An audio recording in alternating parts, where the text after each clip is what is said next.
Donc, ça me... Ouais, le maximum de dollars, c'est vraiment... Je vais essayer. Non, il y a énormément. J'ai relevé plein de choses. Ouais, l'article est très long parce que je vais l'envoyer aux études philosophiques.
Recording in progress.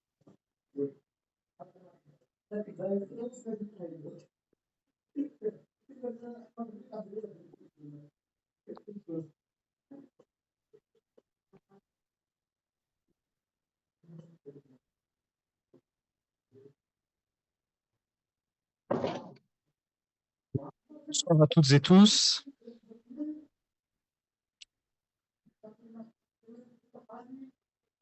Voilà, je vous invite à rapidement prendre place pour ceux qui arrivent. Nos deux intervenants donc, sont en place.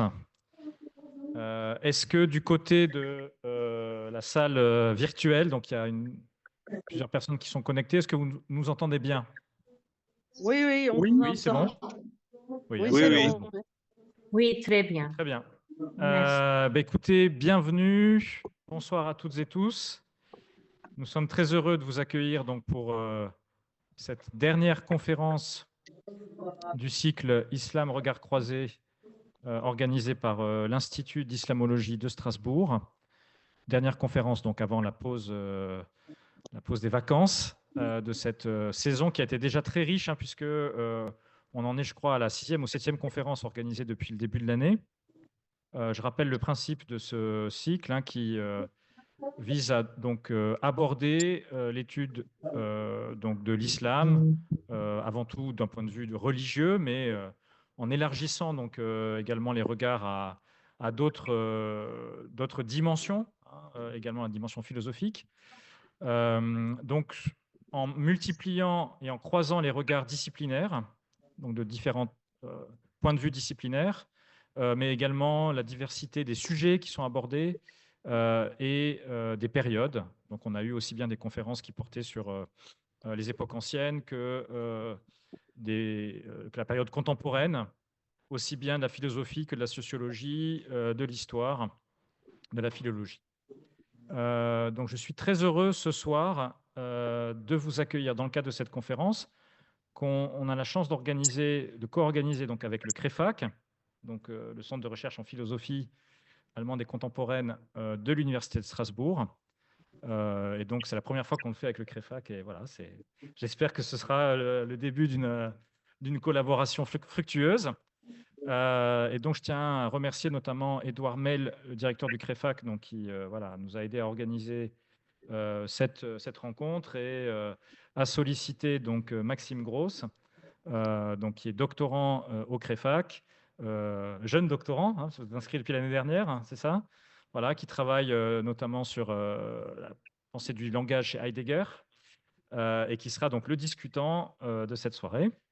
Et puis, donc, nous sommes très heureux d'accueillir donc Frank Darwish, qui est donc philosophe de formation, spécialiste lui aussi d'Heidegger, hein, puisqu'il a publié donc, sa thèse, hein, sous le titre Heidegger, le divin, le quadripartite en 2013. Mais Frank Darwish est aussi donc, un chercheur reconnu, donc, qui a d'abord exercé au Liban pendant une dizaine d'années, avant de se replier en France, donc notamment à l'université de Balamant, dans le nord du Liban, donc comme spécialiste de philosophie contemporaine, occidentale, française, allemande, européenne et arabe également, avec une œuvre déjà de traducteur donc de textes de philosophie extrêmement riche, et entre toute une série de langues, donc le français, l'anglais, l'allemand et l'arabe, qu'il maîtrise parfaitement et qui lui permettent de voyager et de permettre le voyage donc à ses lecteurs entre ces différentes langues et de ces différentes langues philosophiques. Donc Franck Darwish est chargé de cours à l'université de Dijon, département de philosophie, et depuis cette année, on a la chance également de l'avoir comme enseignant dans le cadre du master d'études moyen-orientales, donc ici à la faculté des langues de l'université de Strasbourg. Et donc il nous présente un travail alors qui ne porte pas sur Heidegger, ni sur différents thèmes qu'il a déjà abordés, puisque Franck Darwish s'est intéressé aussi bien à des questions éthiques qu'à des questions esthétiques, mais qui présente une contribution, je dirais, vraiment très originale et audacieuse, fondatrice même, selon le sous-titre de la conférence qui sera donnée demain en langue arabe, puisque la proposition que nous fait ce soir Franck Darwish, c'est d'approfondir à partir d'une particularité linguistique de la langue arabe, qui est la présence en arabe de cette catégorie qui n'est ni le singulier ni le pluriel, qui est le duel, et donc de proposer à partir de cette catégorie linguistique donc, une perspective philosophique, une philosophie du duel, dont il va détailler les principes et un certain nombre de pistes d'application, puisque on va dire que cette philosophie n'en est qu'à ses débuts. C'est ça, c'est un premier pas en direction de cette philosophie du duel en arabe. Alors même si ça peut paraître éloigné de la question de l'islam, je pense que on n'est jamais très loin en fait d'un certain nombre de questionnements, notamment de type théologique et philosophique, qui se sont posés autour de l'islam, et que cette façon d'envisager donc la question du duel à partir de la langue arabe est aussi une contribution à cette discussion plus large sur un certain nombre de catégories philosophiques qui peuvent avoir également une portée de type théologique.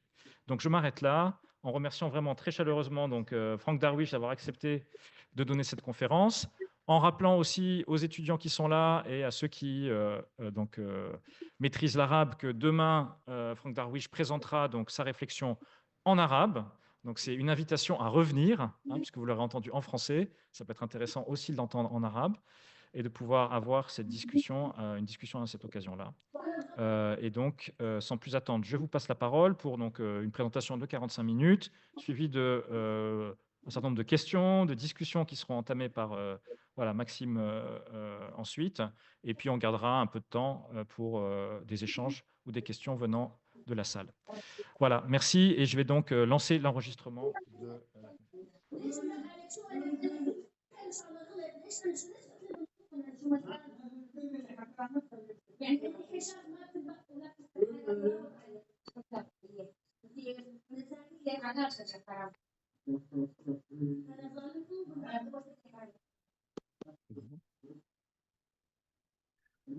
Bonjour. Je remercie déjà beaucoup Éric Vallée pour son invitation. Une très belle invitation de venir à l'Université Esprit, ici, faire cette conférence, mais aussi à Strasbourg, que je ne connais pas. Je viens pour la première fois. Et surtout, de présenter, parce que c'est l'occasion pour moi aussi de présenter pour la première fois cette nouvelle réflexion que j'ai entamée il y a juste quelques mois sur Al-Muthanna. J'aborderai d'autres questions, en effet, peut-être demain en langue arabe, ce qui permet de compléter, parce que c'est une réflexion qui prendrait vraiment beaucoup de temps. Pour ceux qui ne connaissent pas la langue arabe, donc je réitère le fait que ce que dit Eric, qu'il y a en arabe non seulement le singulier et le pluriel, mais aussi al-muthanna, le duel. Et donc, encore une fois, parce que je vais utiliser beaucoup de mots du duel, en les citant aussi en arabe. La terminaison du nominatif, c'est un an, donc an. Donc, quand je dirais des mots en an, ce sont des mots du duel. Okay. Donc, je dis d'emblée déjà, pour éviter vraiment les malentendus, c'est qu'il ne s'agit pas ici de faire quelques nouveaux travail grammatical, lexical ou autre, hein, ou linguistique, mais bien de fonder donc une nouvelle philosophie. Ça paraît surprenant, mais il n'y a pas eu de philosophie qui conceptualise le duel et le considère donc comme point de départ pour une réflexion.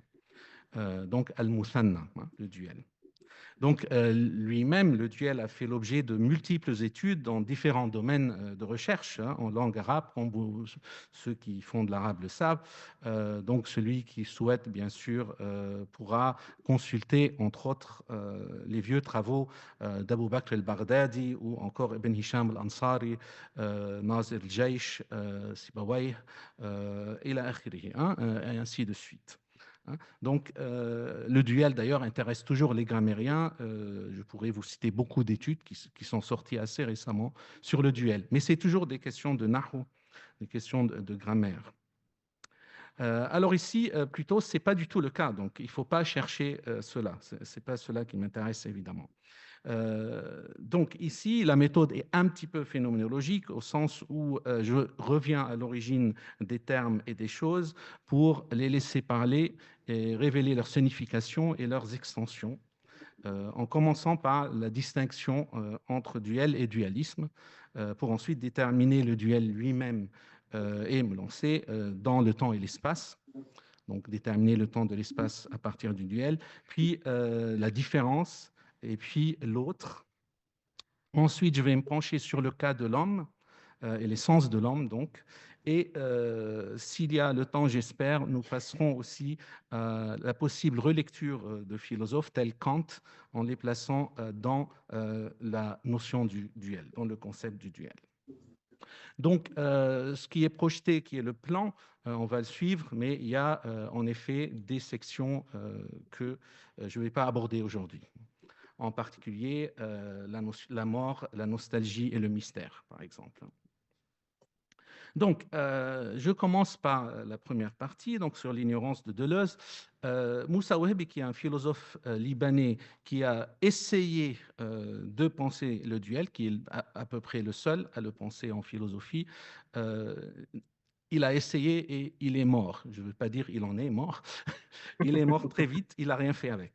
Mais je l'ai rencontré et je lui en ai parlé. Et malheureusement, il n'est plus avec nous. C'est le cancer qui l'a emporté. Donc Moussa Wahbi, il s'est arrêté surpris, si on le lit, devant l'excès de colère de Deleuze. Ce dernier, donc, il se retrouve hors de lui face au dualisme. Il fait ici référence à un cours de Deleuze datant de 1973, du printemps, qui est de 1973, intitulé « Dualisme, monisme et multiplicité ». Que dit Deleuze? Il dit exactement « Il n'y a qu'une forme de pensée, je le cite, c'est la même chose, on ne peut penser que de manière moniste ou pluraliste. Le seul ennemi, c'est deux.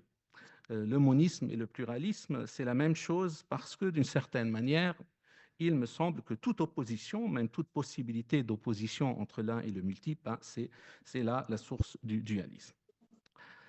Il y a un rejet total de toute dualité, en effet. Le philosophe de Vincennes poursuit, expliquant à ses élèves que, je le cite, pour faire la suppression de l'opposition entre l'un et le multiple, il faut le faire à partir du moment où un et multiple cessent d'être des adjectifs pour faire place aux substantifs. Il n'y a que des multiplicités, c'est-à-dire quand le substantif multiplicité prend la place de l'un et du multiple. Une propriété mathématique remarquable. Fin de citation. Nous assistons donc à un renforcement de la multiplicité chez lui en tant que notion au cœur de l'unité, telle celle, par exemple, chez Leibniz, où elle est une proposition analytique qui contient tout ce qui lui est arrivé et lui arrivera comme miroir unique de l'univers. Et cette vision leibnizienne n'est pas étrangère à Deleuze, qui avait, c'est pour ça que je la mentionne, qui avait consacré évidemment des cours à Leibniz et Spinoza. En tout cas, on assiste dans ce cours de 73 à l'exposition et à la critique d'une séparation entre l'unité et la multiplicité, une division qui, en réalité, frappe au cœur de la pensée de l'individu, critique l'individu, l'empêchant de s'intégrer au cosmos et même à la création. Et cette division s'appelle la dualité, théorisée comme dualisme.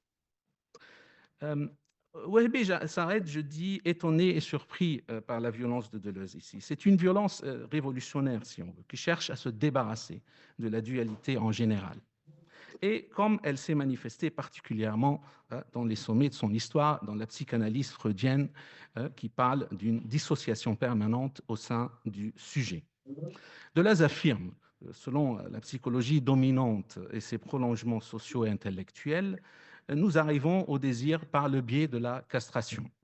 Pourquoi ? Parce que le surmoi impose la possibilité du désir et sa fin dans ce qui lui manque, dans le plaisir, qui en même temps reste toujours différé pour le sujet, qui ne peut ni ne pourra jamais parvenir à satisfaire les exigences impossibles du surmoi. Comme le sujet, il dit, je le cite, le sujet de l'énoncé ne s'élève jamais jusqu'au sujet de l'énonciation, parce que le sujet de l'énonciation, finalement, c'est le grand signifiant. Il va de soi que la jouissance est impossible. Ensuite, Deleuze transpose et généralise tout cela, et nous le voyons affirmé et condamné. Il dit, cette histoire de clivage du sujet, elle consiste toujours à dire, c'est toi qui commandes, c'est-à-dire vous accéderez au commandement dans la mesure où vous vous soumettrez à un ordre dont vous n'êtes pas le sujet, sans être le législateur aussi. C'est le fameux ordre de la démocratie. C'est en tant que sujet que vous êtes législateur. Ce n'est pas par hasard que celui qui a poussé cette doctrine le plus loin, le formalisme de cette doctrine, c'est l'héritier de Descartes du point de vue de Cogito, à savoir c'est Kant. Condamnation de Kant. Donc, il n'y a donc pas de souveraineté réelle, si on veut, si on suit Deleuze, mais une illusion de souveraineté qui est en réalité toujours et à jamais une soumission à l'ordre d'une loi contraignante qui vient d'en haut et perdure indéfiniment, ou plutôt jusqu'à ce que la dualité soit éliminée, libérant ainsi la société et la politique. Et nous entrons alors dans une nouvelle ère où le désir n'est pas un manque venant de la surpuissance du surmoi, mais au contraire une unité créatrice, une unité qui engendre une multiplicité qualitative à l'infini. C'est Deleuze. Alors nous devons nous demander, est-ce que ce que dit Deleuze nous suffit pour faire un pas en dehors de l'esclavage à cette dualité et au dualisme ? Bon, ce type d'effort d'entreprise qu'on a serait peut-être nécessaire, inévitable, si, et au moins souhaitable peut-être, si la dualité de Deleuze était une dualité complète et équivalente au duel. La vérité est tout autre. Deleuze ignore complètement le duel. Deleuze ignore évidemment l'arabe et ses potentialités conceptuelles philosophiques. Et d'ailleurs, il faut le dire, souvent la pensée française ignore en grande partie aussi le duel et ses potentialités, au point de mépriser parfois la langue arabe dans certains écrits, comme nous le rappelle Azzeddine Tanouki lorsqu'il lit dans le Larousse. Le duel dans le Larousse est l'une des caractéristiques des langues non révisées, c'est-à-dire des langues non cultivées, contrairement au français et à d'autres langues avancées. C'est un jugement injustifié et, bien sûr, il le dit, inacceptable, qui oublie, comme nous le rappelle Halabi, que le duel est l'expression d'un état naturel. Chez l'homme, un état qui l'accompagne et qu'il connaît, donc un état naturel chez l'homme, un état qui l'accompagne et qu'il connaît depuis le début de son existence. Donc c'est un état originel, le duel. Quant à nous, on peut ajouter, depuis donc, la position philosophique, et à partir de cette possibilité conceptuelle, on peut dire le duel n'est pas une simple dualité et n'est pas un dualisme au sens que Deleuze évoque. Il n'est donc pas surprenant que le trésor, si on veut, linguistique conceptuel dans lequel Patoche, Deleuze, qui se relève puis se relève, ne connaissent pas les possibilités conceptuelles et phénoménologiques du duel. ni ce que peut s'y cacher et ce qu'il permet. Il n'est pas surprenant surtout que la source même du duel n'ait pas encore dévoilé ses potentialités philosophiques, mais que son sens reste une certaine esthétique grammaticale, lexique, se refermant sur lui-même, attendant celui qui osera peut-être une nouvelle pensée, qui en fin de compte demeure toujours cachée et donc ancienne, attendant ce qui relèvera son obnubilation. Donc, il faut un certain, en deuxième section, si vous voulez, un certain retour à l'origine, mais ce retour sera cette fois un retour au duel comme origine. Alors, je suis d'accord avec Moussa Wahbi lorsqu'il affirme, je cite, « Je persiste et signe sur la distinction, sur la séparation de ce qui est déjà différencié, tout comme je persiste sur la distinction entre le phénomène et la chose en soi, nous-mêmes, inconnue. Le deux précède l'un. » Fin de citation. Au commencement, il y avait donc le duel. Et si nous ajoutons, au commencement était le verbe, nous soulignons alors la dimension ontologique de la langue et du duel, qui ne naît que dans la langue, dès son origine. Et c'est là que réside la dimension originelle de la langue arabe, étant la première à contenir le duel qui structure les choses et donne naissance à son ontologie. Le lien ontologique entre le langage originel duel et l'existence implique que le fondement des différentes sphères de l'existence doit nécessairement reposer sur le duel. Cela impose un retour constant à l'essence des domaines intellectuels, existentiels et pratiques, qu'il s'agisse de la morale, de la physique, des mathématiques, de la métaphysique, de la logique ou de la biologie. Nous devons accepter le défi que propose l'ouverture du champ critique et phénoménologique premier au duel. Donc, mon accord avec Wahbi lorsqu'il souligne que l'arabe est la langue de l'origine et le miroir de l'être, m'oblige à poser un nouveau fondement sur lequel repose une nouvelle philosophie qui, à l'instar de la phénoménologie, retourne à l'origine des choses et dévoile la distinction qui les constitue dans leur temporalité, spatialité, expérience et absolue. Si l'origine, je cite, est infinie, elle ne se termine jamais, comme disent les Arabes. Je cite donc Wahbi. Et si le commencement, l'Anfang en allemand, reste toujours dans l'histoire de l'être et de la pensée et ne peut donc être dépassé ni ignoré, comme Heidegger l'affirme et le prouve, il nous faut faire un nouveau pas qui ne s'arrête pas au retour aux choses mêmes, ni seulement autant comme détermination de l'ontologie du Dasein et de son monde, mais qui touche ce qui donne dimension et élan aux choses et au Dasein lui-même dans son refuge initial qui le confère et le protège, à savoir la langue, c'est-à-dire le duel. C'est à partir de ce point de départ que je poursuis ici ma réflexion inaugurale et inédite en me tournant, pour commencer, vers la sensibilité, comme première expérience humaine du monde avant toute abstraction. Donc je passe à l'existence dans le temps et l'espace.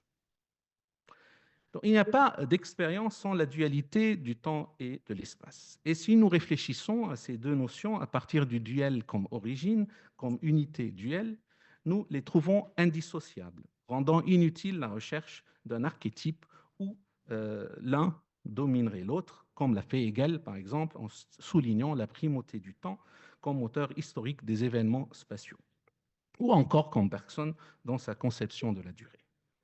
Wahbi affirme, quant à lui, en abordant la dualité du temps et de l'espace chez Kant, qu'il est nécessaire de comprendre la sensibilité comme une capacité de réception structurée par deux éléments indépendants et distincts, de sorte qu'il est impossible de réduire l'un à l'autre ou de proclamer la supériorité du temps sur l'espace.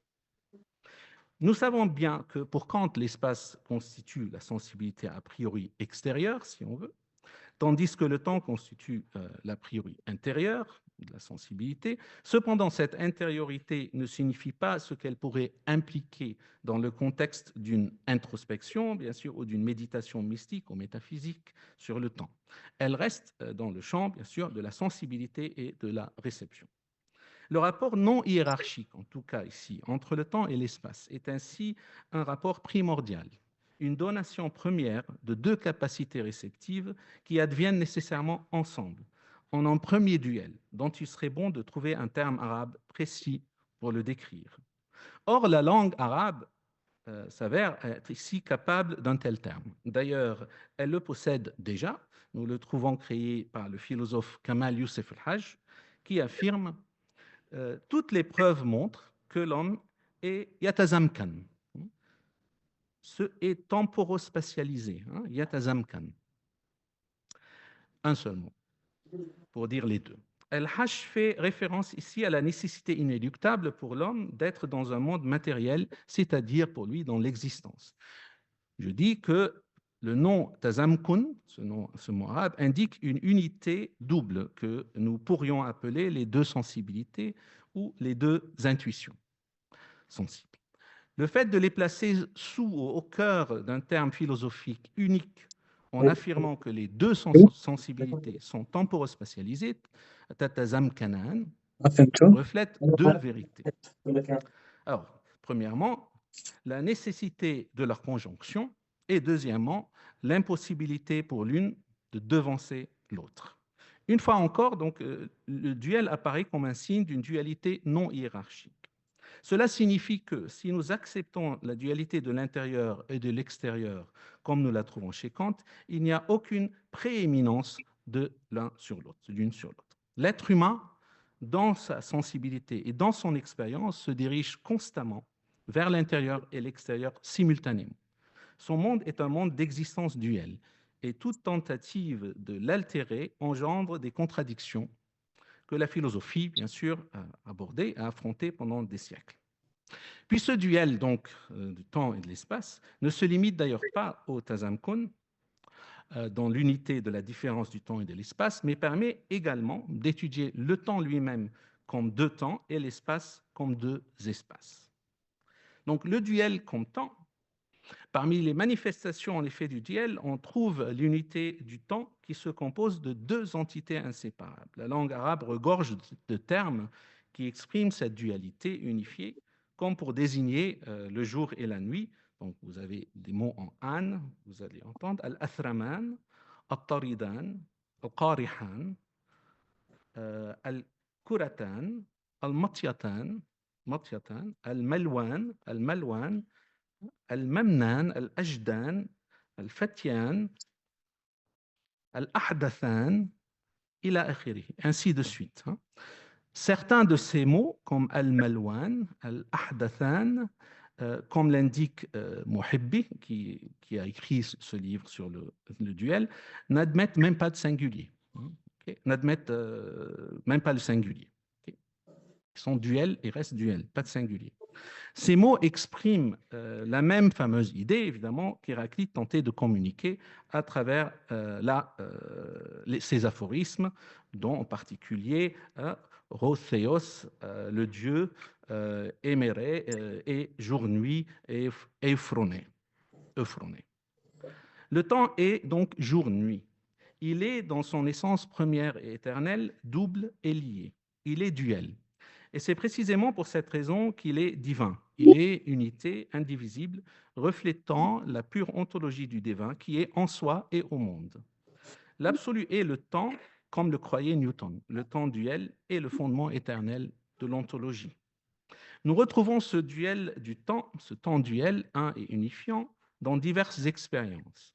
Nous le voyons par exemple dans l'amour d'Imru al-Qais, le fameux poète des Mu'allaqat, Imru al-Qais, puis Jahiliya. Lorsque ces préoccupations s'accumulent, le voilà qui se déplace avec ses soucis. Et selon un de ses commentateurs, Makki, ces soucis s'accumulent sans cesse, à tel point que son jour est sa nuit, et comme sa nuit. Lorsque le monde nous pousse en avant et charge notre esprit d'un fardeau trop lourd, les choses apparaissent comme ayant toutes la même valeur. Et ainsi, la valeur elle-même disparaît, car les valeurs sont relatives les unes aux autres. Le temps, toujours duel, devient alors unifié en un point insaisissable et indéfinissable, tout en ne cessant jamais d'être temps duel. Mais c'est le cas aussi de l'espace. L'espace est également un duel, c'est-à-dire composé de deux entités liées dans son essence. Nous trouvons un indice de cette idée chez Moussa Wahbi qui affirme qu'il existe deux espaces ou deux lieux, je dirais, makanan. Il y a deux lieux, il dit, l'un pour ta science et tes savants et l'autre pour mon corps et mes besoins. Les deux ne se valent pas, mais l'un ne peut exister sans l'autre. Cette conception lui vient suite à un certain désenchantement à l'égard de l'époque moderne, de l'Orient, et même de la pensée contemporaine et ses conséquences. Il dit l'époque a vaincu le lieu et la distance, remplaçant l'unicité par le modèle général. Il n'est plus question de Beyrouth, de Rome ou d'Alexandrie, par exemple, ni de Beyrouth, du Caire, de Delhi ou de Singapour individuellement ou séparément, mais on parle de villes portuaires ou des capitales du tiers-monde dans leur ensemble. Il est désormais plus approprié, selon cette époque conquérante, de considérer la ville non pas comme une construction unique avec son propre visage, mais comme un lieu de production de biens et de services, d'échange de capitaux et d'informations. Fin de citation. Nous comprenons donc bien les différentes problématiques, évidemment, derrière cette sorte de mélancolie chez lui. Cette citation exprime la perte d'un espace unique et distinct. Le constat est clair. Nous avons, d'une manière ou d'une autre, perdu le lieu. La perte de Beyrouth, Delhi, d'autres villes et la perte d'un lieu spécifique. Cependant, cette disparition n'est pas totale ni définitive.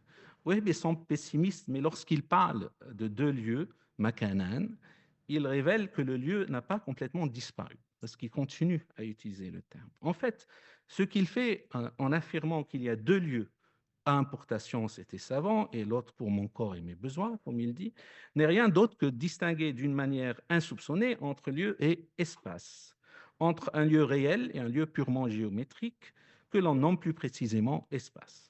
Ce qui nous intéresse, nous, ici, c'est qu'il est impossible de séparer les deux.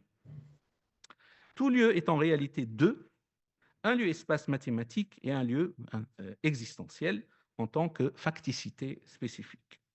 Le philosophe donc ne doit pas abandonner un lieu pour demeurer une fois pour toutes dans un autre, critiquer l'espace mathématique au profit de l'espace sensible. Il doit préserver les deux lieux et réfléchir à leur interdépendance, c'est-à-dire à l'espace ou lieu en tant que duel lieu. Il apparaît aussi dans cette discussion sur le duel lieu des deux lieux que le duel n'est pas à l'origine une forme unique et statique, mais qui se déplace et continue. Il devient donc clair qu'il est au cœur de deux processus philosophiques fondamentaux que l'on retrouve dès le début de la philosophie et qui lui sont inhérents en ce qui concerne la définition des termes et des entités. Platon a développé les deux dans ses écrits un peu tardifs. Le premier est la diarésis. On retrouve son usage croissant puis généralisé dans le Phèdre, le sophiste, le philèbe, le politique et le timée. Et la diarésis consiste évidemment à essayer d'arriver à une définition dans laquelle un groupe de termes fréquemment liés est divisé en deux parties, l'une d'elles étant supprimée jusqu'à ce qu'une définition appropriée soit découverte.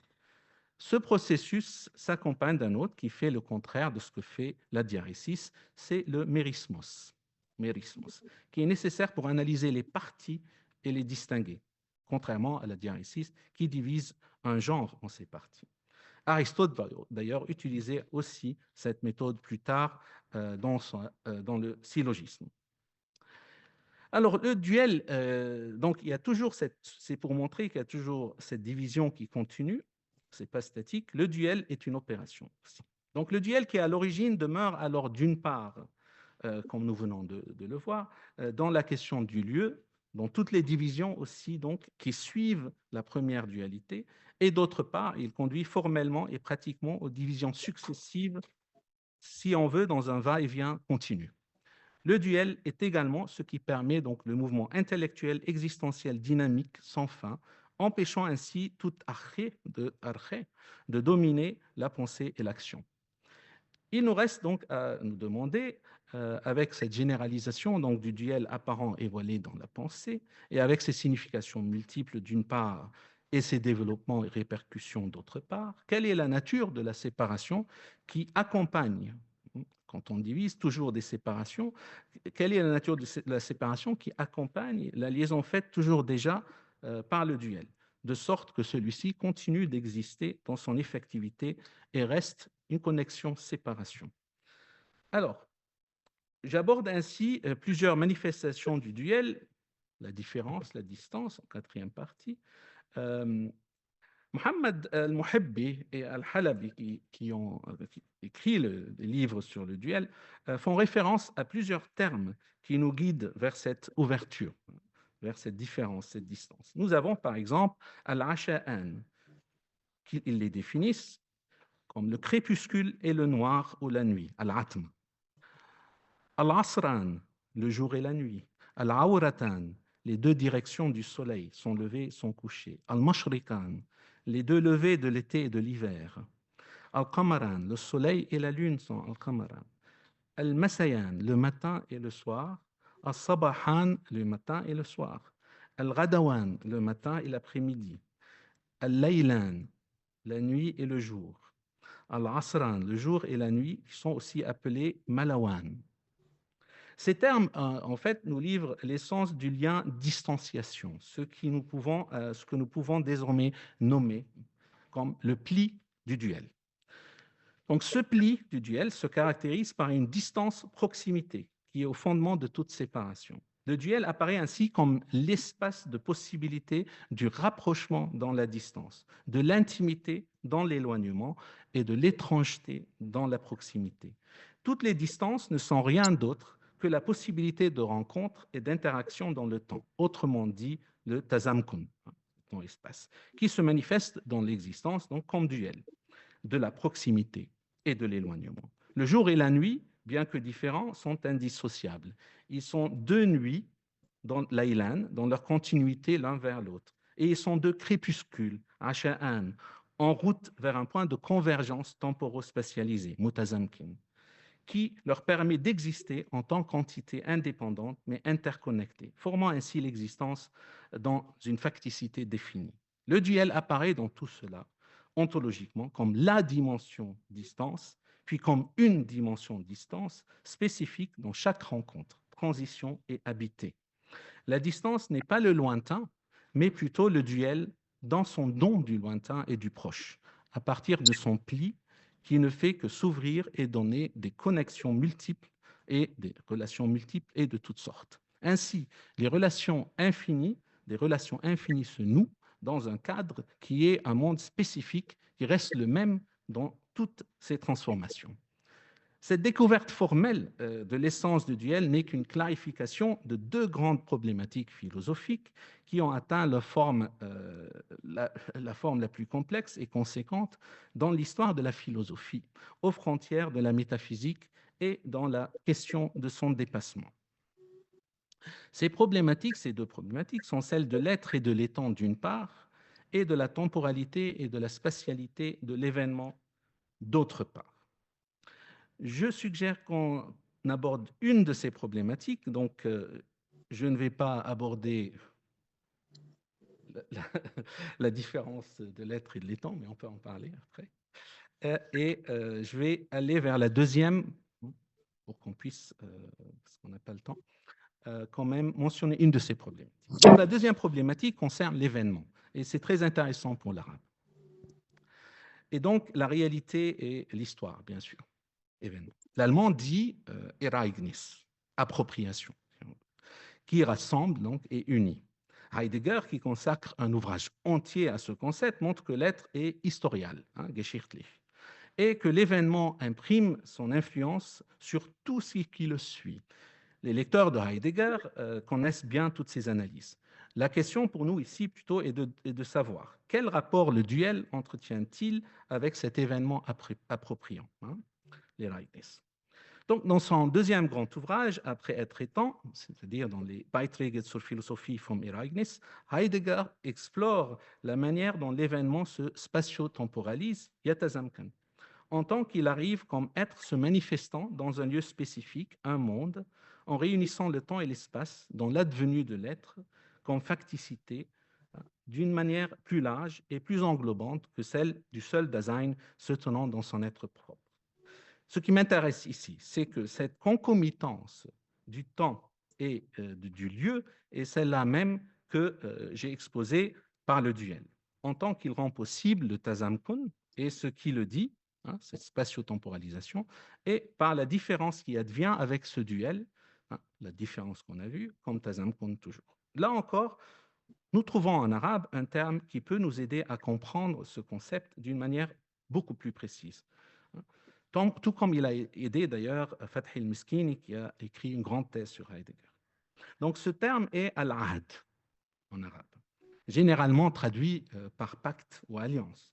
Or, al-ahd désigne dans son essence le duel en temps que spatio-temporalisation unifiée, que tazamkun, et en tant que distance nécessairement concomitante.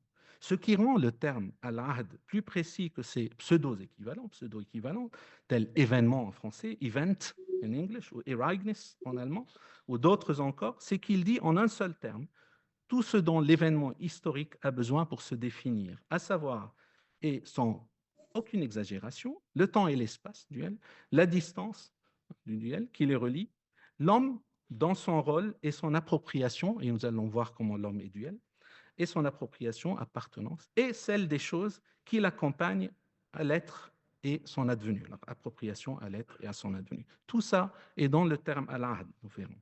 Le ahd, tout ahd, ne se produit que dans le temps. Nous parlons du ahd d'Al-Ma'moun, du ahd de Harun al-Rachid, du président Shihab et d'autres. Et le ahd, tout ahd, ne se produit en même temps que dans un lieu, puisqu'il est au fond un tazamkun possibilisant l'événement qui se fait monde. Le ahd n'est pas une simple époque, hein, un asr, on dit en arabe. Ainsi, en arabe, on ne parle pas de ahd des Lumières, mais de asr des Lumières, hein, asr nahda aussi. La raison en est que le ahd est étroitement lié à celui à qui il est confié, uhida ilayh, c'est-à-dire à l'homme, qu'il soit un ou plusieurs. Donc, à l'étant qui a en lui un questionnement sur son être et qui peut, d'une part, recevoir et entendre l'appel de l'être et, d'autre part, répondre à cet appel sans approcher et s'y rapporter. Le ahd se produit lorsque l'être confie, yahud, ta'hud, al-kainouna ta'hadu, un tazamkun spécifique, donc al-kainouna ta'hadu, bitazamkun, l'être confie un tazamkun spécifique à l'homme et celui-ci répond et s'y approprie. Et ainsi est institué un monde à partir de son action dont et pour ce qui lui est confié. Yu'hadu bihi ilayya. Alors, le ahd surgit, c'est-à-dire qu'il est dans un lieu où se produit en même temps et nécessairement une différence qui est une dimension temporelle. Car comme toute promesse, il ne prend de sens que par rapport à l'avenir qu'il oriente et légifère. Et tout avenir où l'homme accomplit fidèlement ce qui lui fut confié, le porte à la présence, requiert, rapproche, produit, éloigne les choses qu'il rencontre et qui se rassemblent dans le ahd et y obtiennent leur présence et leur sens pour qu'un monde se fonde sur le ahd qui reste toujours en lui, identifiant, interconnectant, rassemblant et déterminant les faits. Arrivé à ce stade de notre dévoilement méthodique, nous ne pouvons qu'énoncer une nouvelle vérité qui émerge avec l'établissement de la philosophie d'Al-Muthanna, du duel. Le ahd est la maison du duel. Le mot maison ici est important, manzil, hein, en arabe, car le duel descend, tombe, yanzilu, et se produit dans un ahd, tout comme la forme descend dans la hula, si on veut, et ainsi le tazamkun se produit. Et le ahd, en disant le muthanna en tant que pli du temps et du lieu, de l'être et de l'étant, de l'existence et de l'existant, est aussi la perspective de l'infini sur et dans le fini. Le duel demande donc, et même exige, de ne pas séparer l'infini et le fini, les images platoniciennes, si on veut, de l'existence matérielle, le transcendant du terrestre. Le transcendant est une réalité permanente dans le terrestre, indissociable de celui-ci. Il ne se réfugie pas dans l'éternité en se maintenant séparé du temps et de l'espace. Le transcendant est toujours mutazamkin, toujours et à jamais impliqué dans l'acte du duel. L'éternité descend, si on veut, hein, yanzilul abad, dans le temps, et elle réside dans l'espace et n'en sort pas. À partir de ce manzil, de ce statut que le duel maintient en tant qu'il est un ahd pour ceux qui y sont, toute orientation, c'est-à-dire toute ouverture à l'autre, se produit dans la dimension, dans la distance de la différence. Il nous reste 5 minutes.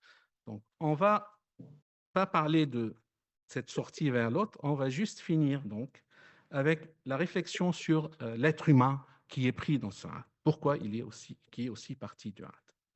Donc, le mot arabe est al-insan, bien sûr. Dans sa définition même en arabe, l'homme, insan, apparaît comme étant duel.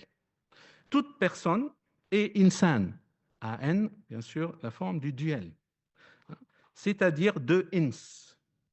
Il peut s'agir d'une première référence, bien sûr, à l'homme et à la femme comme constituant l'insan, mais cela va au-delà pour inclure ou produire de nouvelles conceptions de l'existence humaine. Concevoir l'homme comme étant duel exige de dualiser la compréhension même de son concept au sens logique, la compréhension. Nous devons donc, et avant toute chose, comme le dit Wahbi d'une manière un peu trop concise, l'éloge du duel, ou quand dans un article, l'éloge du duel ou contre Hegel, il faut regarder le corps. Le corps est en réalité, dit-il, deux corps, s'enroulant l'un autour de l'autre sans se mélanger. L'étant, al-ka'in, étant deux, iyan, et non pas un seul i. Et je demande ici, quels sont ces deux corps? La réponse est dans ce que Wahbi dit un peu trop hâtivement, je pense, insan, et non pas un seul ins. Un ins pour l'être ensemble et un ins pour la solitude, al-wahsha. Au point que lorsque ce dernier l'emporte, je deviens deux solitaires, mustawhishayn. La réponse, en vérité, reste ouverte. Les deux corps s'associent pour former l'insan, un corps d'homme et un corps de femme, par exemple, mais pas toujours, ce qui indique que l'union est un acte de complémentarité, à l'image du banquet de Platon, par exemple. L'homme ne devient entier qu'en compagnie de son semblable, comme s'il était initialement absent à lui-même. Un homme en non seulement, composé d'un corps et de l'absence d'un corps possible, potentiel, si on veut, au sens aristotélicien, éventualité de la présence d'un autre corps. Le corps du moi est toujours déjà en attente du corps qui le complète. Le fait ce qu'il est, deux corps, insan. De même, l'homme est constitué de deux corps au sens que j'ai exploré en ce qui concerne le temps et le lieu. Il s'agit d'un corps que je vis et d'un corps qui est évalué numériquement, géométriquement, scientifiquement. Ainsi, je lis aussi Wahbi qui dit il y a deux espaces, un pour ta science et tes savants, un pour mon corps et mes besoins. Et lequel est l'original qui précède l'autre? Le lieu du corps est l'origine et la destination, le centre de mesure et le point de départ de l'indication. Peu importe où il va et où il s'installe. Les signes du lieu et ses éléments l'accompagnent. N'est-ce pas là que le lieu est union entre ici et là-bas, l'arrière et le devant, la droite et la gauche, et distinction du dessus et du dessous, et l'inclinaison depuis l'aplatissement. Fin de citation. En abordant donc le concept de l'homme, l'être duel dans son essence, en tant que corps, je peux ajouter ici une définition du lieu comme nous l'avons abordé avant. L'espace n'est pas seulement de lieu, mais aussi de lieu en mouvement. Nous pouvons comprendre à partir de cette conception la nature même de l'appartenance. Les deux lieux se déplacent avec l'homme où qu'il aille. Nous avons vu que le lieu se définit dans un monde donné, dans un ahd qui s'établit, rassemblant vers lui ceux à qui il est confié. Ainsi, le déplacement des deux corps et le déplacement du lieu avec eux signifie précisément le déplacement de l'appartenance de l'homme à un ahd, d'où les nombreuses conséquences émotionnelles tonales telles que la nostalgie pour la patrie, la famille, le quartier, les paysages marins, montagneux et urbains. Et puisque le lieu, comme nous le savons désormais, est mutazamkin, la nostalgie concerne également l'enfance, l'école, le temps passé sous le toit d'une maison, sur le toit de la maison, sous la vigne et les anciens amis. Les deux corps, fini avec ça, sont aussi un corps physique que je vis et un corps comme chair, qui communique et pénètre comme il est pénétré par le monde, dans le sens que donne par exemple Merleau-Ponty à ce terme. Cela nous fournit une définition supplémentaire des deux corps que nous venons d'analyser. Lorsque le lieu se déplace avec les corps, l'homme se trouve également dans un autre ahd qui pénètre et forme son corps. Ainsi, le ahd est deux, ahdan, et l'appartenance, l'intima, est également deux, intima'an. La nostalgie s'accompagne du ahd d'un tazamkun dans la facticité. Lorsque l'homme se projette, il bâtit ses aspirations sur les deux ahds, de sorte que son histoire les rassemble. Deux histoires complémentaires, enchevêtrées, où se trouvent les décisions de Al-Insan, ce qui les rend possibles, ce qui les accompagne et leurs conséquences. Ainsi, le monde de mon ahd m'accompagne toujours et je suis toujours aussi dans un autre ahd, celui qui garde ce duel, se garde lui-même de l'effritement existentiel et de l'intolérance et du sectarisme. Ça s'arrête là. Voilà, on va s'arrêter là, sans donc les considérations sur Kant, que nous pourrons peut-être en discussion aborder, et puis aussi la question de la mort chez Heidegger et dans ceux qui connaissent l'arabe, quand on a le cadavre, il y a une réflexion là-dessus aussi, parce que c'est duel, le cadavre. Juthman. Okay? On en parlera peut-être en discussion. Je vous remercie pour votre écoute.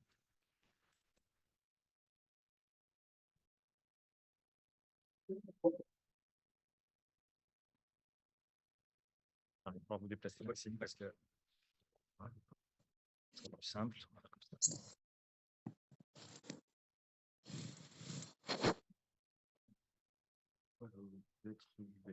Mettez-vous là.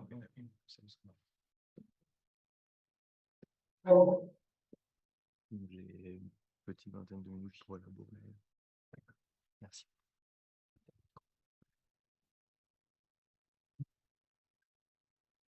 Bon, vous m'entendez? Oui. Alors, bonjour à toutes et à tous.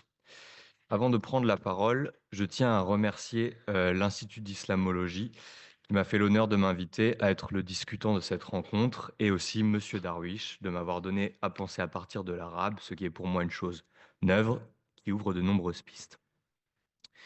Je dois commencer par avouer que je ne parle ni ne lis la langue arabe. Alors, si à l'occasion d'un mot ou d'un autre, grâce à l'éclairage de Franck Darwish, une écoute s'ouvre, elle se clôt toujours aussi, pour moi, dans le même mouvement, et il me faut reconnaître que l'essentiel de ce travail, peut-être, sans doute, me demeure lointain.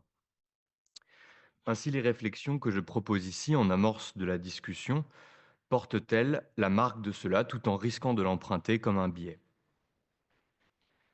En effet, la proposition philosophique que nous fait l'auteur est tendue entre une écoute de la langue arabe et la possibilité d'une philosophie qui en provient. Entre une langue, sa forme, son histoire, son corpus et sa tradition, et une nouvelle donne de celle-ci, à partir d'elle, dans ce qui se fait jour ici sous le nom de duel en français ou, excusez ma prononciation, muthana en arabe. La catégorie grammaticale du dualis, que Wilhelm von Humboldt avait déjà placée au fondement de toute langue comme la dialogicité qui la rend possible, cette catégorie grammaticale, donc, n'est pas en tant que telle l'objet du propos. Elle est, disons dans l'arabe, une trace de ce qui demeure à penser, de ce qui est déjà à l'œuvre sans doute, et pourtant doit être recherché, de ce qui est appelé et me semble préparé par ce travail. Si le nom de manifeste pour ce travail serait un peu fallacieux, nous voulons d'emblée attirer l'attention sur la dimension prospective que porte déjà le pour du titre et l'avenir à partir duquel se déploie ici la pensée du duel. Bien que le duel à partir de l'arabe se dise ici déjà dans ses traits essentiels, ce qui est conquis, je crois, dans votre proposition, est d'abord une tâche, l'écoute d'un appel. Il me semble donc nécessaire, pour approcher à ma mesure le chemin qui s'ouvre ici, de tenter d'esquisser mes quelques questions dans cette même dimension, c'est-à-dire vers ce qui s'est dit, mais en avant et en arrière de lui. Cette élaboration du duel prend son point de départ dans la surprise du professeur libanais Moussa Ouerbe, traducteur de Kant et de Husserl en arabe, devant la vindicte de Deleuze à l'égard du dualisme. Pour le philosophe français, le dualisme présuppose deux entités distinctes à partir desquelles seulement s'ordonne une relation. Poser ces entités et ne penser qu'après coup leur relation conduit à ne les penser que dans une scission et une opposition où l'une se fait toujours hégémonique, impose sa domination à l'autre, la nie. Ce dualisme, il le trouve au travail dans l'histoire de la philosophie, de l'opposition entre l'intelligible et sensible du platonisme jusqu'à la scission de l'instance psychique chez Freud, où le surmoi conditionne et interdit le désir, en passant par la dualité cartésienne des substances, le sujet transcendantal kantien, etc. Se libérer de ce joug exigerait, selon lui, de rejeter le dualisme pour adopter un monisme du multiple, une surface une de multiplicité, où la différence n'est plus négation verticale et limitante, mais un processus de transformation, de création, de production de concepts, d'œuvres et de formes de vie. Cet étonnement de Werbe procède d'une interrogation qui nous semble être la question initiale du texte et que je reformule ainsi. En pensant la dualité, le deux comme dualisme pour s'en débarrasser, Deleuze ne reconduit-il pas cela hors de quoi il voudrait penser? En réduisant pour s'en débarrasser la dualité au quantitatif, où deux éléments séparés diffèrent selon, pour ainsi dire, une quantité de pouvoir ou autre, ne réduit-il pas également, du fait d'une simple inversion opposante, ce qu'il fait peut-être finalement, ne réduit-il pas donc l'unité-multiplicité au même plan que celui auquel il renvoie le dualisme? Au paragraphe 70 des Beiträge zur Philosophie, qui a déjà été évoqué, Heidegger montre que le gigantesque, das Riesenhafte, qui caractérise l'époque de la technique, ne réside pas d'abord dans les quantités effectivement exorbitantes auxquelles on peut avoir affaire, mais en cela que, je cite, la quantité devient qualité. Par quoi il faut entendre que la qualité des temps, ce qui détermine les temps comme tel, est sa quantification ou son caractère quantifiable. La phrase de Max Planck qu'il reprend ailleurs le dit bien, wirklich ist, was sich messen lässt, réel est ce qui se laisse mesurer. Cet étant réduit à la surface du mesurable, c'est-à-dire à son objectivité, c'est, me semble-t-il, ce à quoi Deleuze renvoie le dualisme. Et disons, sur ce constat du dualisme tel que Deleuze le présente, je pense que l'auteur donne son accord. La divergence se fait jour, plutôt, quant à la manière de s'extraire, disons, du dualisme. Là où Deleuze rejette le dualisme pour lui opposer l'un multiple et risque ainsi de s'enfermer d'autant plus radicalement dans la réduction à la quantité.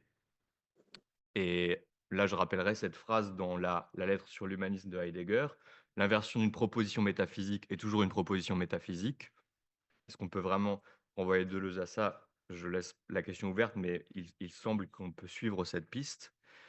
Donc, à l'inverse de Deleuze ou d'autres manières, Moussa Werbe et Frank Darwish tentent de dépasser le dualisme en pensant le deux comme duel, non pas donc comme un nombre et une quantité, mais comme la dualité originaire qui toujours rassemble et rassemblant différencie. Pour le dire encore dans les mots que nous avons cités de Heidegger, et je vous soumets cette proposition, la pensée du duel tente de penser ce que Heidegger appelle ici la qualité, en et par-delà la quantité, pour ménager ainsi une voie à travers et hors du gigantesque de l'époque de la technique. Et cette possibilité, c'est ici, il me semble, la piste suivie, est offerte par la langue arabe, que Heidegger n'ignore d'ailleurs pas moins que Deleuze. À partir de cela, plusieurs remarques qui, je l'espère, me permettront de dégager quelques questions. Tout d'abord, l'étonnement de Werbe n'est pas plus anecdotique que l'interprétation du dualisme par Deleuze ne relève d'une erreur ou d'une méprise de pensée. Les deux proviennent et se comprennent à partir du temps où nous nous trouvons et d'où, me semble-t-il, se lève la nécessité d'une philosophie du duel. La fondation d'une philosophie du duel en arabe s'inscrit d'une part dans le contexte des recherches philosophiques et universitaires dans le monde arabophone et dans les questions qui lui sont propres, mais étant moi-même trop peu instruit de ce contexte décisif, je le laisserai à celles et ceux qui en sont familiers. Mais il relève d'autre part, comme j'ai tenté de le suggérer auparavant en citant Heidegger, de l'époque de la technique, ou pour le dire avec Nietzsche, de l'époque du nihilisme, où le premier contexte lui-même se situe. Cette époque donc de la technique n'étant pas limitée à certaines aires culturelles et linguistiques, mais planétaires. La réduction de ce qui est, de l'étant au représentable, c'est-à-dire au mesurable, et finalement à un fond disponible, exploitable apparemment sans fin et reproductible, donc réduction dont les conséquences politiques, environnementales et sociales sont aujourd'hui difficilement ignorables. Donc cette réduction se corrèle à une réduction de la langue et de toute langue à un instrument de communication, à une faculté d'information. Et c'est, si j'ai bien compris, face à cela que se lève la nécessité de la philosophie du duel en langue arabe. Et je souligne en langue arabe.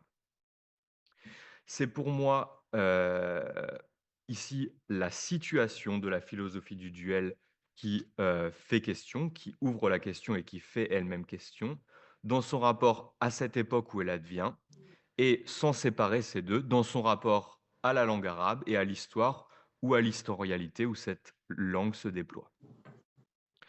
Cette situation historiale me semble apparaître le plus nettement dans la traduction croisée où se déploie aujourd'hui en tout cas la philosophie du duel. Certes, la langue arabe, comme l'affirme et le montre Frank Darwish, est et doit être le fondement de la philosophie du duel. Elle la rend possible en offrant ses potentialités de dire et de penser le duel qui la traverse, la langue arabe, singulièrement. Pourtant, cette philosophie n'est pas déduite uniquement et linéairement de la seule langue arabe. Elle s'élabore dans la présentation que nous venons d'écouter, en dialogue et dans la traduction, en un sens en arabe, et donc dans le duel de pensée, en l'occurrence celles qui ont été abordées allemandes, Kant, peut-être aussi Husserl, dont Welbe est traducteur, et Heidegger, mais aussi grec, nous avons entendu Héraclite, Platon, Aristote. Donc, en quel sens alors ce fondement et le caractère originel attribué en raison du duel qu'il habite à la langue arabe, en quel sens entendre ce fondement? Comme notamment, comme cela apparaît dans la citation de Werbe, la langue de l'origine, l'arabe est la langue de l'origine et le miroir de l'être. Si la langue arabe, par son caractère insigne de, je cite, première, entre crochets, langue à contenir le duel, fin de citation, permet de révéler le duel latent dans les traditions allemandes ou grecques en les traduisant en elles, en les traduisant dans l'arabe, la traduction ne risque-t-elle pas d'en devenir unilatérale, en sorte qu'il n'y a plus dialogue, donc plus deux, et pour aller à l'extrême de cela, et finalement peut-être plus duel à l'origine, mais une origine une, qui à la fin achève en elle l'histoire de la pensée, à la manière, je force le trait évidemment, de l'esprit qui dans le savoir absolu retourne en lui-même. Comme si finalement, et je pense que ce n'est pas votre position, mais finalement l'esprit parlerait à la fin arabe. Le duel, qui naît toujours d'une langue, semble déjà, d'une certaine manière, à l'œuvre chez Kant. C'est peut-être la partie dont on n'a pas pu parler, mais cela, on a pu en parler un peu dans la pensée de l'Erasmus de Heidegger. Donc, ce duel qui est déjà d'une certaine manière à l'œuvre dans ses pensées, quel est finalement, après coup, son rapport à la langue arabe, puisqu'il s'y déploie aussi comme la singularité de cette langue, et donc il s'y déploie comme sa singularité, mais possède aussi à la fois une indépendance, quelque chose qui me semble euh, fécond, mais aussi très difficile à penser. L'interprétation que Deleuze finalement donne du dualisme, ignorant le duel, est-elle d'abord due à son ignorance, de la langue arabe et de ses possibilités, ou finalement peut-être à une ignorance ou un problème dans sa lecture de Kant, de Heidegger ou d'autres parties de la tradition? Dans une piste qu'on pourrait suivre pour essayer d'éclairer cela, est donnée par Humboldt dans Über den Dualis, qui pense la catégorie grammaticale du duel comme la trace ou en quelque sorte la manifestation de la Zweiheit, la dualité qu'il place au fondement de toute langue. Parmi les 4 langues qu'il mentionne comme étant des langues traversées par le duel, l'arabe tient une place insigne, comme une langue qui a gardé vivant en elle cette marque de la dimension dialogique de la langue. Seulement, on pourrait montrer que Humboldt, en pensant la langue à partir du dialogique, la comprend encore comme une faculté de l'esprit humain à s'exprimer et à communiquer, et donc, d'une certaine manière, pense la langue à partir d'une anthropologie. Or, et ce ne me semble pas être ici, vous me corrigerez, la perspective adoptée, dans la mesure où c'est à partir du duel et donc de l'homme que l'homme est pensé et non l'inverse.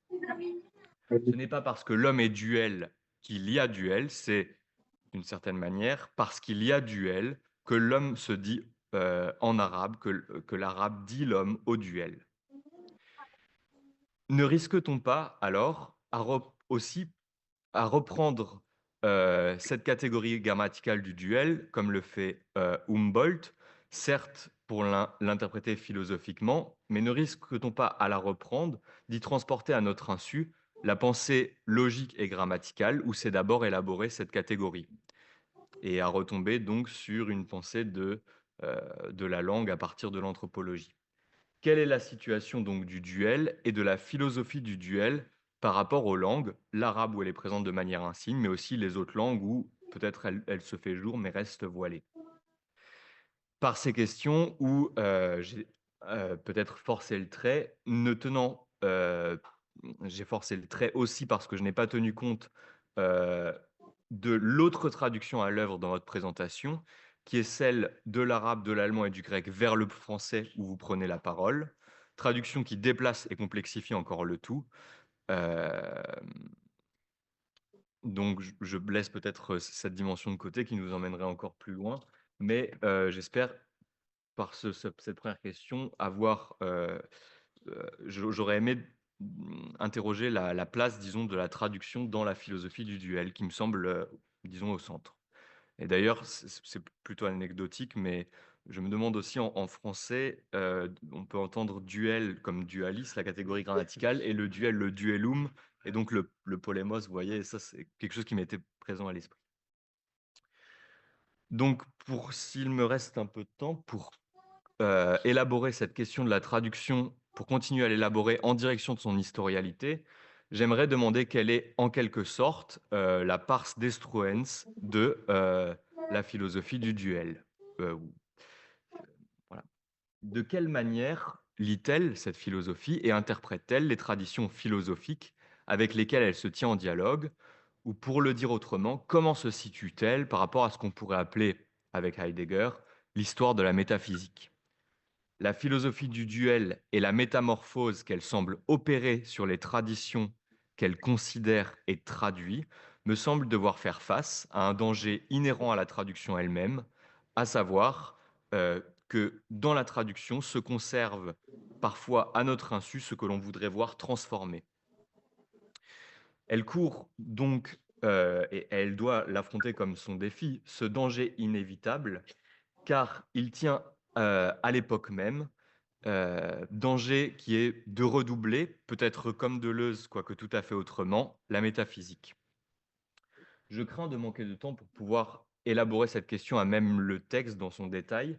Je noterai seulement, et de manière trop superficielle, quelques passages où cette question m'est apparue. Quand Werbe affirme contre Deleuze qu'il, je cite, qu'il persiste, lui ou Werbe, sur la distinction entre le phénomène et la chose en soi inconnue, il veut ainsi poser la précédence du deux et de la différence sur l'unité. Mais ne reconduit-il pas, du même coup, la représentation qui structure la pensée kantienne, qui permet cette distinction de la chose en soi euh, et de l'Erscheinung, et ne reconduit-il pas du même coup la représentation et donc structure de la représentation qui caractérise, si on suit Heidegger sur ce point, l'histoire de la métaphysique et particulièrement son moment moderne sous le nom d'ontologie. Je pense aussi à ce passage où il distingue deux lieux, le lieu pour la science et le lieu pour le corps, où, et c'est peut-être moi qui, n'entendant pas l'arabe, est un peu égaré par la traduction, n'a-t-on pas là encore une distinction de type intelligible rationnel, sensible corporel? Encore, quand Kamal Youssef Al-Hadj pense le temps et l'espace comme unité dans le nom au duel Tazamkan, ce qui est traduit, il me semble, par les deux sensibilités, on dépasse certes dans ce terme une priorité ontologique du temps et de l'espace l'un sur l'autre, mais temps et espace, euh, peut-être, si je ne me trompe pas, si je n'entends pas mal ce terme, temps et espace semble penser encore à partir de la sensibilité, et donc en un sens, en allant très et trop vite, reste pensé à partir de la présence et de la représentation dans cette figure kantienne. La traduction en arabe qui permet de montrer phénoménologiquement de duel, de le faire advenir en le nommant, donc, suffit-elle pour transformer radicalement ces structures de pensée qui renvoient à la réduction de l'étant à l'objectivité? Sur le plan, disons, de l'histoire de la langue arabe, j'aimerais aussi poser cette question, mais qui échappe à mes connaissances, oui. La philosophie du duel a-t-elle vocation à se confronter à la traduction du grec et de la philosophie grecque, avant tout celle de Platon et Aristote, en arabe au moment de la translatio studiorum de la fin de l'Antiquité au Moyen Âge? Si en effet les traditions, car si en effet les traditions dites aujourd'hui occidentales, surtout modernes et contemporaines, ont une tendance tout à fait problématique à oublier ou à laisser la pensée en arabe aux marges, le moment médiéval de la philosophie, en arabe et en Europe, où le grec se traduit en arabe, joue un rôle décisif, autant que je sache, dans euh, l'histoire de la philosophie. Dans quelle mesure, donc, la langue arabe elle-même, à prendre au sérieux le moment fondateur qui est cette traduction du grec en arabe, s'inscrit-elle dans cette histoire? Appartient-elle à cette histoire et à la lontothéologie qu'elle porte? Dans quelle mesure une philosophie en arabe, à l'écoute de cette langue, exige-t-elle, disons, une destruction de sa propre tradition pour rendre possible cette écoute? Une dernière question, mais que j'esquisse vraiment extrêmement succinctement, et pour laquelle me manque tout à fait le savoir nécessaire, est celle du rapport de cette philosophie du duel en arabe à l'islam. Il me semble, et je vous soumets cela, que l'arabe, dans l'étendue de ses dialectes et ses cultures, ne peut être réduit à l'islam, mais je peux supposer, peut-être par erreur, en analogie avec la révélation judéo-chrétienne, que cet événement a marqué la langue arabe de manière décisive et qu'au mot arabe s'attache une résonance, à tout le moins, théologique ou renvoyant à la révélation. Et je pense, pour juste donner un exemple, à cette traduction très intéressante de Eraignis par Al-Ahad, que vous traduisez par pacte et alliance, où effectivement on retrouve cette dimension de l'Eraignis, mais où cette dimension de pacte, je ne peux pas m'empêcher de penser qu'elle renvoie à un pacte ou à l'alliance avec le Dieu. Je dis qu'il ne faut pas la traduire ici. Ouais, d'accord, pardon. Alors c'est moi qui me suis perdu et laissé emporter par J'ai ça. dit qu'on traduit d'habitude. Comme ça, Ah oui, c'est oui, pas oui. une bonne- D'accord. Donc il y a Il n'y a pas de mots. On a dit. la traduction, c'est rendu à ce risque, finalement, et il reste à faire. Donc, cette dernière question serait: comment la philosophie du duel se situe-t-elle par rapport à l'islam qui détermine l'histoire de la langue arabe? N'y a-t-il pas dans le duel lui-même, peut-être, une dimension théologique? Comment le Dieu se comprend en arabe, le Dieu ou les dieux? Et voilà, ce serait ma question. Assez développé. Ça fait beaucoup de questions. Oui, ça fait beaucoup. C'est une question. Oui. Est-ce que vous voulez réagir maintenant, peut-être, et puis après on voit les questions à la salle? Voilà, donc de manière... Alors, on rechange de OK. caméra. Merci. Il y a plusieurs. Alors, les interrogations que vous avez, c'est les mêmes que j'ai. Et qui se voient d'ailleurs, en effet, dans ce que j'ai écrit. Bien sûr, il y a dans les. Ça m'a fait penser parce que fi Surat al-Rahman du Coran, ok, dans cette sourate, il y a beaucoup de duels. Et il y a une étude récente que je n'ai pas mentionnée ici, je pense, qui est très intéressante sur comment transcrire cette surah, etc. Donc, il y a en effet, il y a évidemment des travaux sur le Coran et le duel dans le Coran, mais en particulier cette surah parce qu'il est très présent. Mais ça reste d'ordre, vraiment, quand on lit, c'est d'ordre linguistique. C'est ça qui me touche, moi, à chaque fois. C'est toujours d'ordre linguistique, c'est toujours an-nahu, c'est toujours, etc. Donc, on n'a pas vraiment abordé cette question. Alors, par contre, théologiquement, oui, bien sûr, il y a, comme j'ai dit, lorsqu'on parle de la mort, hein, al-Juthman, pareil, on n'en a pas parlé là. Je ne l'ai pas abordé parce qu'on n'a pas le temps. La mort, il s'agit de deux cadavres. Il s'agit de deux corps, en fait. Juthman, c'est deux corps qui sont là. Donc, on est deux corps avant et deux corps après, et les deux paires sont reliés. Il y a une grande dimension théologique ici qui est bien sûr à explorer. Moi, je ne l'ai pas fait ou je ne l'ai pas encore fait parce que je reste en effet dans la philosophie. Mais il y a cette dimension à aborder, à savoir la mort n'est pas la fin d'un corps. C'est la continuation de ce corps d'une autre manière, tout en étant double.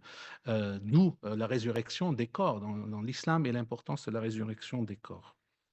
Il y a aussi cette autre chose d'intéressante qui permet de ne pas en fait reconduire à nouveau vers un certain dualisme ou dans l'histoire de la métaphysique, qui est le fait qu'on a aussi la dimension de l'absence. Et cette dimension de l'absence est particulièrement difficile à cerner. Je pense qu'il faut la travailler. Par exemple, lorsqu'on dit insan, c'est le début de l'abstraction quand on est dans le singulier. C'est très intéressant. Ça veut dire, on parle de l'ins en général, pour dire, comme on parle de bashar, comme on parle de gens, comme on parle de la race humaine. Alors que lorsqu'on est vers celui qui est vraiment, on est dans un duel. Mais l'insan, il est déterminé aussi donc par une certaine absence. Quelle est cette absence? Ça peut pas être reconduit à quelque détermination métaphysique.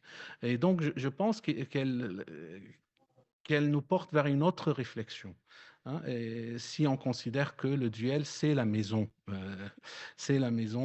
du Ahd qu'on a déterminé. Et le Ahd qui est, comme vous avez vu, ce n'est pas l'Iraïgnis purement, ce n'est pas l'événement, ce n'est pas event. Cela implique donc ce tazamkun, cela implique aussi l'être humain en tant que duel, et donc aussi l'être humain en tant qu'être là et absence. il y a une réflexion ici à élaborer encore plus et qui viendra, qui m'échappe aujourd'hui à 100%, mais qui viendra. On a parlé aussi... C'était quoi aussi votre... Alors, la traduction, oui, vous pouvez me redire un petit peu sur le problème de la traduction. J'ai pas bien. Ah, pour le Tazamkon. Tazamkon, je voulais juste mentionner que ça vient, l'expression a été créée par Kamal Youssef El-Hajj et non pas par Wahbi. En fait, Kamal Youssef El-Hajj qui utilisait Tazamkon pour parler de la dimension de l'existence à partir de sa lecture de Heidegger et de Sartre. Hein, il dit que l'être humain, en fait, il y a Tazamkan, donc il crée ce mot, et il crée un autre mot aussi qui vient du parler, pour dire Sterblichen, il va dire Mawit, qui est un mot qu'on utilise en libanais. Mais il le fait en même temps, c'est pour ça que je mentionne cela. Mais Al-Tazamkon, c'est exister en tant que tel, c'est être dans l'existence, en fait, Al-Tazamkon. Donc, on est en effet ramené à Zain Outside, mais ça se fait aussi pour un ahd.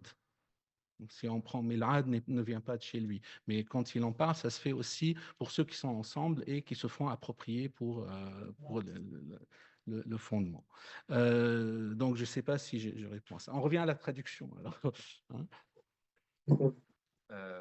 Oui, mon interrogation sur la traduction venait de cela que il semblait qu'il y avait deux choses. Il y a évidemment cette écoute de l'arabe qui est première, à partir de laquelle advient cette philosophie du duel, et que vous appelez un fondement.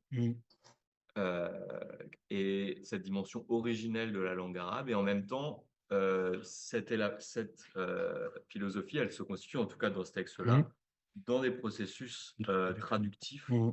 Et donc, comment penser le fondement, si ce n'est pas comme un fondement duquel on déduit un savoir, une doctrine de l'arabe, quand on l'effectue dans ce réseau traductif extrêmement complexe finalement, où il y a des dialogues qui... Oui, et c'est très problématique. Par exemple, Moussa Wahbi, lui, lorsqu'il... c'est une très bonne traduction, c'est la traduction classique de Kant.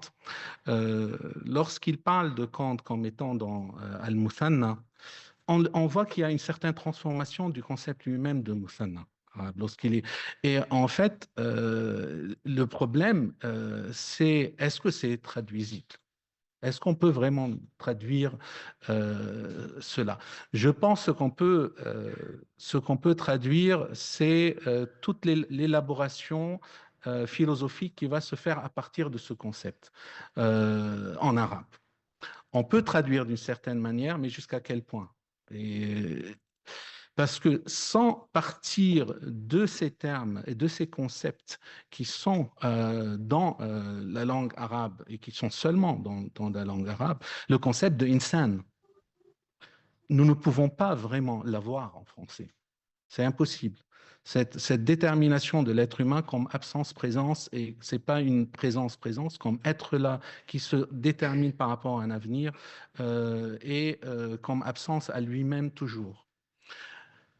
Je pense que ce qui aiderait à mieux comprendre cela, c'est la notion ces deux notions qui vont ensemble en arabe, c'est la primauté de l'action et la primauté de la volonté. Volonté et action sont vraiment à mettre au fondement avant la détermination de choses substantielles comme substance. Et si on met, ce que je n'ai pas encore fait, si on met cette détermination donc existentielle première de l'insan, etc., dans son action et dans son absence et son être, comme une détermination de volonté et d'action, il va y avoir une réflexion très spécifique sur l'être humain. Alors après, oui, quand on parle des Grecs, parce qu'on a parlé aussi des Grecs, la traduction des Grecs à l'époque, en effet, le duel n'est pas là. C'est comme si en reprenant la pensée grecque et puis plus tard la pensée moderne à partir de Descartes, puis Kant, etc., il y a eu une sorte de dépassement ou non, d'absence de volonté de reprendre le duel et ce qu'il peut donner parce que personne n'a voulu le faire.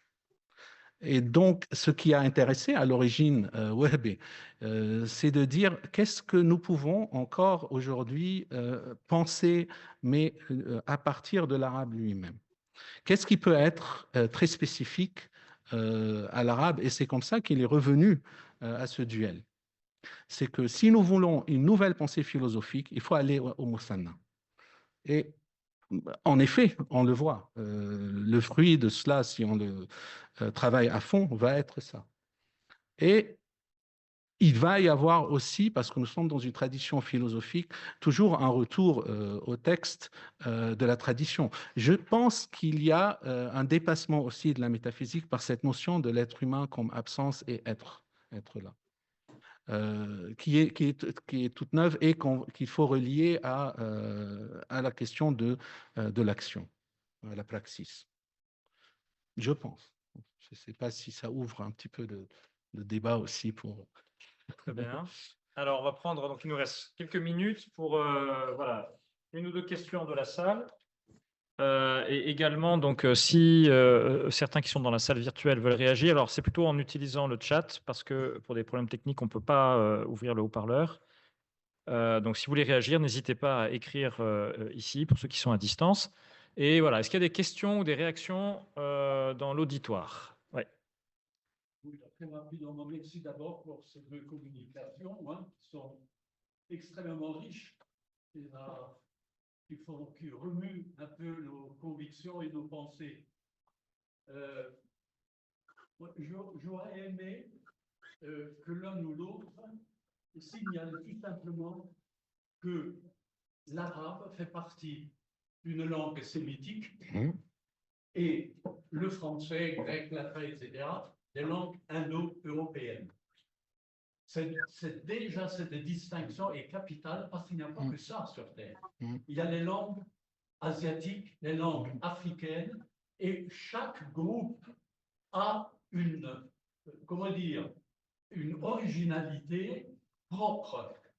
Et alors, le grand danger, c'est que nous, occidentaux, nous avons pensé, et il y en a encore beaucoup qui le pensent, et Deleuze fait partie de cela. Il pense que la pensée occidentale, c'est-à-dire indo-européenne, c'est celle qui est la bonne manière de penser. Et que les autres, ils pensent, oui, voilà, ils pensent. Il y a cette question, elle est rarement débattue, cette affaire-là. Il n'y a pas de meilleure pensée chez l'un ou chez l'autre. C'est-à-dire, et il faudrait être attentif lorsque nous discutons avec un étranger, avec l'autre, quelle est sa forme de pensée? Et quelle est d'abord ma propre forme de pensée? Est-ce que, par exemple, ici, là, tous les francophones, demandez-leur de quelle manière ils pensent. Je suis sûr qu'aucun ne vous donnera une réponse. Parce qu'il n'a pas réagi, il n'a jamais pensé que la pensée a une forme, une structure. Et si on n'est pas nous-mêmes conscients de notre propre structure, comment pouvons-nous comprendre quelqu'un qui parle dans une structure différente? Et donc, votre exposé est extraordinaire, c'est merveilleux, parce que voilà les questions fondamentales. Et aujourd'hui, dans le chaos mondial, nous ne nous comprenons plus. Et aux histoires du Moyen-Orient, on ne comprend rien parce qu'on est dans des phases différentes. Alors, je termine. Accordez-moi juste. Oui, rapidement, ouais. D'abord, je constate que les dialectes arabes négligent de plus en plus le duel ou ne l'emploient plus. Ce qui fait que le duel est propre à une forme de langue archaïque, sauf une expression, marhaba. Et on répond au Liban, marhabten. On dit aussi sahten, pour bonne santé. De santé. Ouais. Bonjour, Anne. On arrive donc au duel pour répondre au salut. Parce que ce qui est toujours le duel. Est toujours duel. On n'est jamais seul. Quand on est seul, on a un problème. Mais j'ai pensé à ce que vous dites et j'ai pensé comme ça, parce que je suis en train d'écrire aussi sur lui pour une encyclopédie, à Jean-Pierre Faye. Un petit peu sur Jean-Pierre Faye et la raison narrative. Je ne sais pas si vous connaissez, où il y a en effet chez lui, alors c'est pas toujours très clair ce qu'il fait, mais il considère la philosophie donc qui est partie d'une côte vers l'autre comme une histoire. Et il faut que la pensée soit considérée comme une narration, c'est-à-dire comme des soins narratifs qui se croisent. D'où son retour au japonais, au chinois, aux langues arabes, aux langues sémitiques, à l'hébreu, etc., pour à chaque fois retrouver ce que c'est, en fin de compte, le concept qui émerge à chaque fois.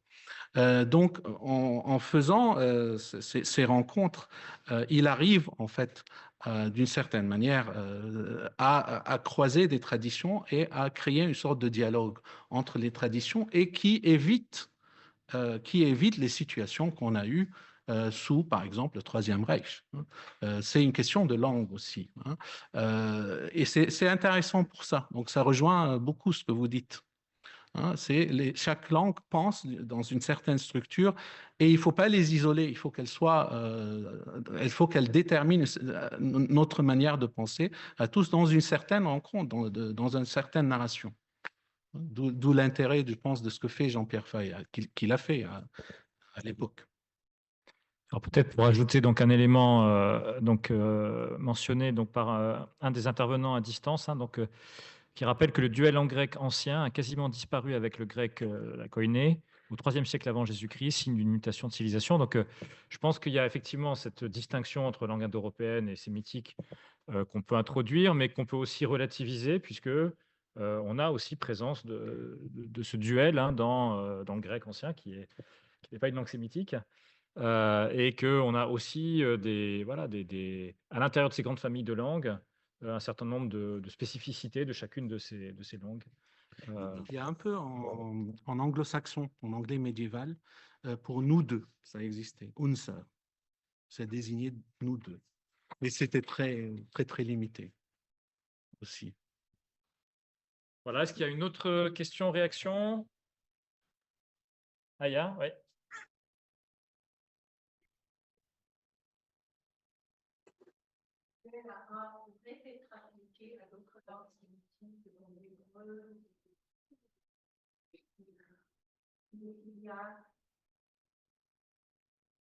Il y a un duel dans le syriaque, mais je ne sais pas, il faut que je regarde. Ouais, et en hébreu aussi. Ouais, oui. Peut-être, je ne sais pas. Mais vous allez m'obliger à étudier le hébreu et le, et le syriaque. Peut-être. J'ai commencé le syriaque. Mais pourquoi pas? Il faut qu'on. Est-ce que quelqu'un connaît bien l'hébreu et qui pourrait nous informer, peut-être? Parce que c'est mythique.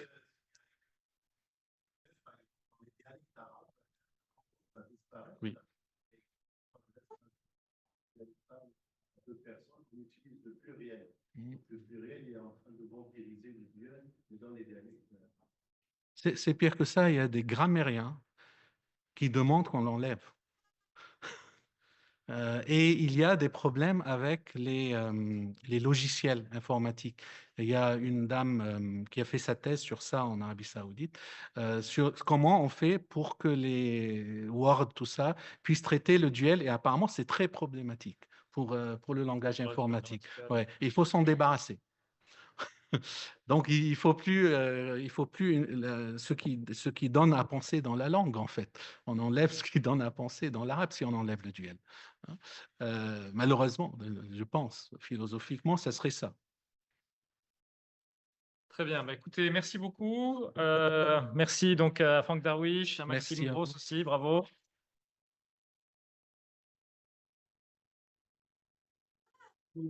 Et donc, pour ceux qui le souhaitent, on pourra continuer demain donc, en arabe cette discussion, donc à 16h30 pour la présentation. Merci.